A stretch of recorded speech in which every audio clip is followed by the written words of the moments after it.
So guys आज मैं comparison करने वाला हूँ यामाहा की दो बाइकों का, जिसमें पहली है यामाहा FZ25 और दूसरी है यामाहा MT15। हाल ही में एक न्यूज आई है कि यामाहा FZ25 पे यामाहा ने 20,000 रुपीज का डिस्काउंट किया है। FZ25 यामाहा की 250cc सेगमेंट की एक बाइक है जिसपे यामाहा ने ये डिस्काउंट दिया है। इसके अलावा यामाहा की और भी 150cc सेगमेंट की बाइकें आती हैं जैसे MT15 और R15, उन पे डिस्काउंट क्यों नहीं है। तो इस वीडियो में वही आपको बताने वाला हूँ कि FZ25 पे ही क्यों यामाहा ने डिस्काउंट रखा गया है, और मैं कंपैरिजन करने वाला हूँ MT15 का और यामाहा FZ25 का। सो गाइस वीडियो स्टार्ट करते हैं। तो good evening guys, welcome back to my YouTube channel North Sider, welcome back to another video. So guys अगर मैं दोनों बाइकों के इंजन की यहाँ बात करूँ तो FZ25 का जो इंजन है वो है 249cc का single cylinder air cooled engine जो है SOSC 2 वॉल्व इंजन, और MT15 के अगर इंजन की बात करूं तो वो है 155cc का single cylinder liquid cooled engine जो कि 4 वॉल्व SOSC इंजन है। तो यामाहा FZ25 का जो इंजन है वो है एयर कूल्ड और MT15 का जो इंजन है वो है लिक्विड कूल्ड। अब यहाँ अगर मैं लिक्विड कूल इंजन को एयर कूल्ड इंजन से कंपेयर करता हूँ तो लिक्विड कूल इंजन यहाँ पर काफी एडवांस माना जाता है। लिक्विड कूल इंजन जो होता है वो लंबी रेस का घोड़ा होता है, मतलब कि आप उसे कितना भी लंबा ले जा सकते हो। एक बार में 400 किलोमीटर चलाओ, 500 किलोमीटर चलाओ, इंजन पे कोई स्ट्रेस नहीं आता। या यूं कह लें कि मान लो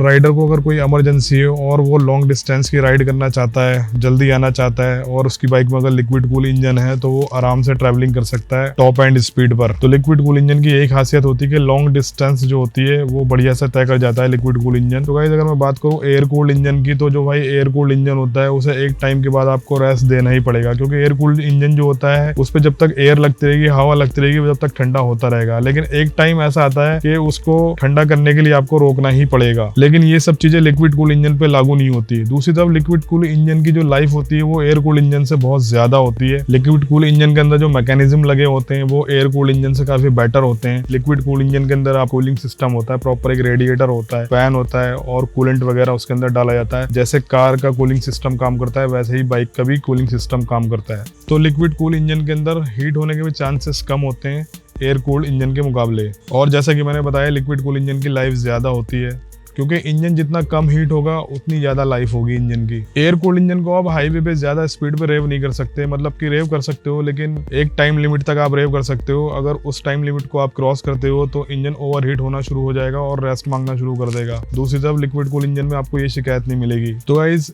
एक सबसे बड़ा रीजन यही है कि MT15 FZ25 से क्यों बेटर है 150cc सेगमेंट होने के बावजूद भी। तो गाइस अब बात करते हैं दोनों बाइक्स के इंजन के पावर फिगर की। जो FZ25 है उसका जो इंजन है वो मैक्सिमम पावर प्रोड्यूस करता है 20.8 bhp, और MT15 है उसका जो इंजन है वो मैक्सिमम पावर प्रोड्यूस करता है 18.5 bhp, मतलब FZ25 का इंजन ज्यादा पावरफुल है। सो गाइस अगर मैं दोनों बाइक्स के इंजन के टॉर्क की बात करूं तो FZ25 का जो टॉर्क है वो है 21 Nm और MT15 का जो मैक्सिमम टॉर्क है वो है 13.9 Nm। टॉर्क के मामले में भी FZ25 ज्यादा है। अब बात करते हैं RPM की। FZ25 का जो मैक्सिमम RPM वो है 8000 RPM, तो MT15 के जो RPM है वो है 10,000 RPM मैक्सिमम। यहाँ MT15 के रेव ज्यादा हैं FZ25 से। सो गाइस अगर दोनों बाइकों की ड्रैग रेस की जाए तो इनिशियली FZ25 काफी आगे जाएगी MT15 से, और टॉप एंड में MT15 FZ25 से आगे निकल जाएगी। उसका रीजन यही कि MT15 के जो 2000 रेव्स हैं वो ज्यादा हैं FZ25 से, और वेट भी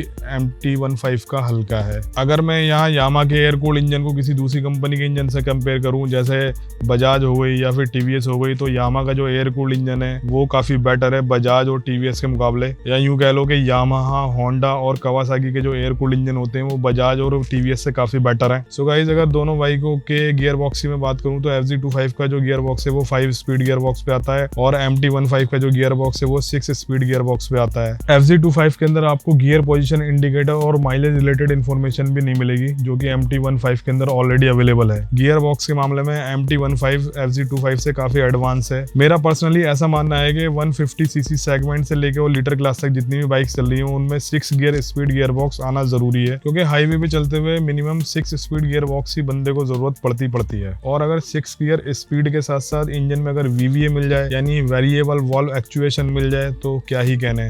वेरिएबल वाल्व एक्चुएशन यामाहा की एक ऐसी टेक्नोलॉजी है जो टॉप एंड पे इंजन को एक हाई स्ट्रंग मोटर बना देती है विदाउट एनी कॉम्प्रोमाइजिंग। सो VVA जो है एक बहुत अच्छी टेक्नोलॉजी है यामाहा के पास। जैसे यामाहा के पास CP इंजन है, मतलब क्रॉस प्लेन इंजन है, वैसे VVA भी एक बहुत बढ़िया टेक्नोलॉजी है। MT15 के अंदर आपको slipper and assist clutch as standard मिल जाएगा, बट FZ25 के अंदर ऐसा कुछ भी नहीं है, वो एक नॉर्मल इंजन है। दोनों बाइकों का जो हार्डवेयर है काफी सिमिलर है, मतलब दोनों बाइक की जो है वो टेलीस्कोपिक सस्पेंशन पे आती है, मोनोशॉक सस्पेंशन पे आती है। हालांकि दोनों बाइकों के जो सेम आर्म है वो बिल्कुल डिफरेंट है। सो गाइस अब बात करते हैं दोनों बाइक्स के फ्रेम के बारे में। जो FZ25 है वो डायमंड टाइप फ्रेम पे आती है और MT15 डेल्टा बॉक्स फ्रेम पे आती है। यहाँ मैं अगर कंपेयर करूं डायमंड टाइप फ्रेम को डेल्टा बॉक्स फ्रेम से, तो delta box frame diamond type frame से काफी एडवांस है, जो कि जिगजैग राइड करने पर राइडर को काफी हेल्प करता है। मान लो आपको ट्रैफिक में बाइक राइड करनी है और ट्रैफिक बहुत ज्यादा है और आपको जिगजैग तरीके से बाइक राइड करनी है, तो बड़े इजी तरीके से आप ट्रैफिक को फिल्टर कर सकते हो। मतलब आपको ऐसा फील होगा कि आपके हाथ में एक गेमिंग कंसोल है और आप नीड फॉर स्पीड या फिर GTA 5 खेल रहे हो।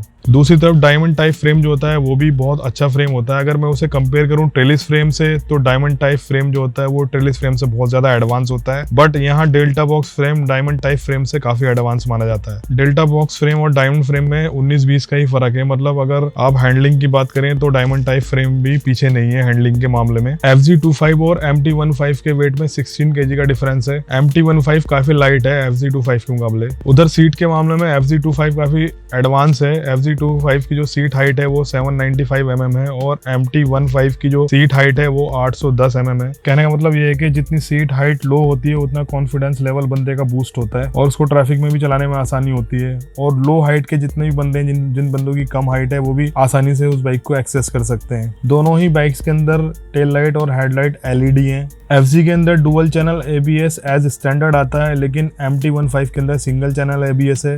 बट आने वाले टाइम में यामाहा MT15 के अंदर भी डुअल चैनल ABS देने वाला है। दोनों बाइक्स की लुक्स की बात की जाए तो MT15 की जो लुक्स है वो काफी एग्रेसिव लुक्स है और FZ25 की जो लुक्स है वो काफी सिंपल लुक्स है, मतलब एक फैमिली वाली लुक्स है। MT15 जो बनी है वो स्टूडेंट्स के लिए, टीनेजर्स के लिए, और FZ25 जो बनी है वो एक तरीके से शादीशुदा बंदों के लिए बनी है, मतलब एक सिंपल सोबर बाइक है, फैमिली टाइप बाइक है। यहाँ MT15 के फ्यूल टैंक को मैं FZ25 के फ्यूल टैंक से कंपेयर करूँ तो MT15 का फ्यूल टैंक ओनली 10 लीटर्स का है। सो गाइस अब बात करते हैं दोनों बाइक्स के प्राइस की।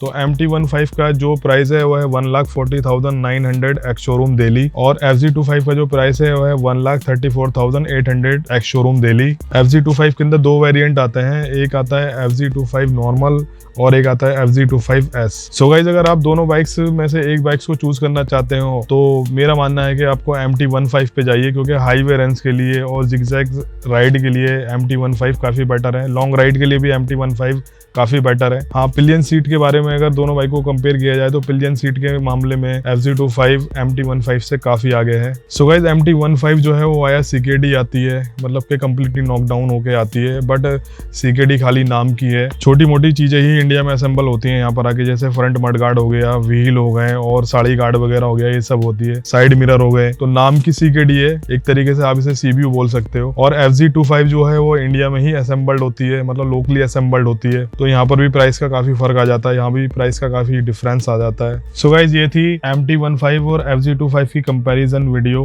कि MT15 FZ25 के मुकाबले इतनी महंगी क्यों है और FZ25 पे कंपनी ने 20,000 रुपए क्यों ड्रॉप किए, जबकि FZ25 250cc सेगमेंट की बाइक है यामाहा की। सो गाइस ये थी एक छोटी सी वीडियो FZ25 और MT15 के कंपैरिजन की। वीडियो पसंद आए तो लाइक कर देना, ना पसंद आए तो डिसलाइक कर देना और मुझे इंस्टाग्राम पे फॉलो कर लेना। कोई भी क्वेश्चन हो बाइक से रिलेवेंट या PC से या गेमिंग PC से, आप मुझे DM कर सकते हो, DM करके पूछ सकते हो कि भाई कौन सा गेमिंग PC लेना चाहिए, कौन सा नॉर्मल PC लेना चाहिए, एडिटिंग के लिए PC कौन सा बढ़िया है। तो मिलते हैं नेक्स्ट वीडियो में, तब तक के लिए बाय बाय, टेक केयर, खुदा हाफिज।